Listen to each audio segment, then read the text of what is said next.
Hi everyone, welcome back to my channel. Today I'm going to be doing a quick review, almost first impressions of the new Giorgio Armani Acqua di Gioia Intense. I got a travel size because I didn't get a chance to smell it first and I didn't want to buy a full big bottle. So here's the little travel and you can see it's marked with Intense here. I have seen the travel, the regular obviously doesn't say that, so that's how you tell the difference. Here's the box. It is 10 mLs. And let's go ahead and start comparing this to the original. So just smelling it from the nozzle, it actually does smell very nice. I do enjoy it. It is a citrus fragrance. I do love fresh citrus fragrances. I wore this the other day so I could compare this one to the original Acqua di Gioia with the performance and the scent profile to see how the change in notes changed the fragrance altogether. So let's talk about the original one real quick. It has Amalfi lemon, mint, water jasmine, Virginia cedar, brown sugar, and labdanum. And in the newer version, let me look up the notes here. This one has citruses, red fruits, jasmine. They've added damask rose. There's woody notes and there's musk. So there's definitely similarities, but some things have changed. You can't necessarily trust 100% the note profile because you don't know if they're telling you everything that's in it, but they do smell different. They smell similar and they both smell like Acqua di Gioia, but they do smell different. I will say in the opening spray of this is stronger. The Intense version is definitely stronger.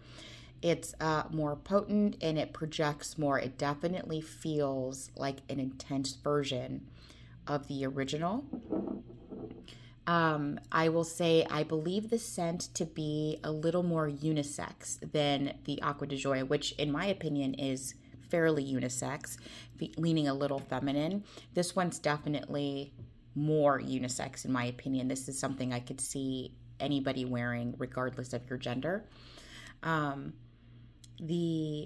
It's stronger. The citrus notes are a little stronger. It's a little deeper. It doesn't have that sweetness that the original one does. It doesn't have that sweetness that the brown sugar is giving it. I think that's what the difference is. Like there's the natural sweetness from the floral notes and maybe the red fruits, but there's not that clear added sugar vibe that I really love in the original. So the original one, I've always said, really reminds me of like a mojito in a perfume form. It doesn't smell boozy at all, but you get that, really refreshing combination of the citrus and the mint and that brown sugar that adds the sweetness, just makes it a really intoxicating, nice, beautiful, fresh, citrusy fragrance. And this new one, I don't think it has that brown sugar note in there. Again, they smell similar. It definitely smells like the Intense version, but it smells different. It's like they sacrifice some of that light, airy freshness, sweetness. Well, I shouldn't say freshness because it's still fresh, but they sacrifice some of that kind of light, airy sweetness to get something that's a little more robust. The performance in the beginning for the Intense, definitely better. Again, it's just stronger and more intense in the opening. And that definitely lasts for a little bit of time.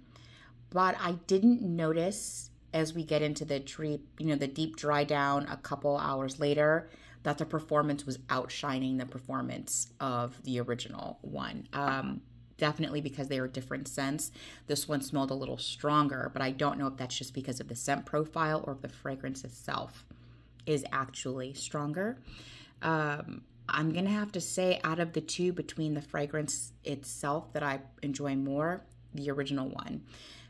Just, again, that mint and brown sugar and citrus combination, it's just a really beautiful, refreshing, intoxicating scent. I really enjoy wearing it.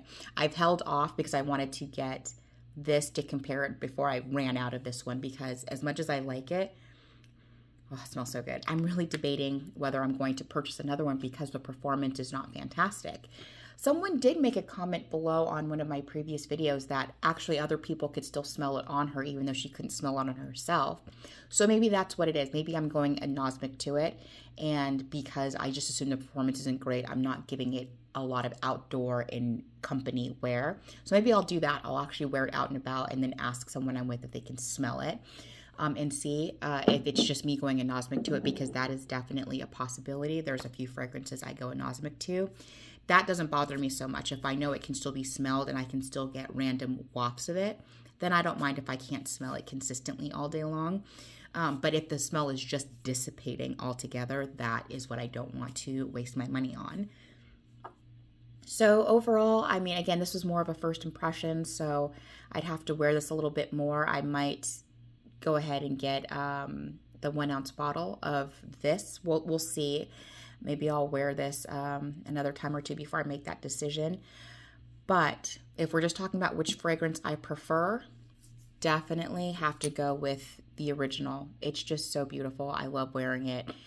If you are asking which one is the stronger fragrance, definitely the Intense. But I'm not sure that the performance is going to make it worthy of the Intense name. Just the fragrance itself is a little more intense. But again, it's brand new. You know, sometimes when they sit for a bit, they tend to get a little bit stronger, a little bit deeper. So I'm looking forward to seeing how that goes in the future. If you have any comments on this, if you've tried them both and you have, you know, thoughts you want to share on these two fragrances, please leave them down in the comment section below. That's all I have for you today. Thank you so much for watching. Please like and subscribe, and I'll talk to you in the next one. Bye.